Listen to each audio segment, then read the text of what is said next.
पंचायत स्तर में विभिन्न योजनार सफल रूपायन पई प्रति पंचायत रे खोला जाइछि राजीव गांधी सेवा केन्द्र। जातीय निश्चित कर्म नियुक्ति योजना नरेगा रे काम करुथिबा श्रमिक मानकर मजूरी संपर्कीय रेकर्ड रखा जाउछि एही ऑफिस रे। हेले झारसुगुड़ा जिले में राजीव गांधी सेवा केन्द्र गुड़िकु इंटरनेट सेवा जोगाई दिया जाय नथिबारु काम बाधा प्राप्त होइछि। ग्राम रोजगार सेवक माने सेमानक काम ठीक भावे करि पारु नथिबा बेले सेमानकु बारंबार ब्लॉक ऑफिस जिबाकु पडुछि। झारसुगुड़ा जिलार 78टी ग्राम पंचायत रे खोला जाइछि राजीव गांधी सेवा केन्द्र।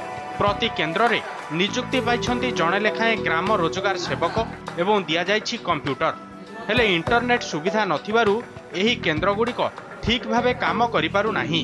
एथिजोगु जातीय निश्चित कर्म नियुक्ति योजना नरेगा रे श्रमिक माने ठीक भावे मजूरी पाउनथिबा अभियोग होइछि।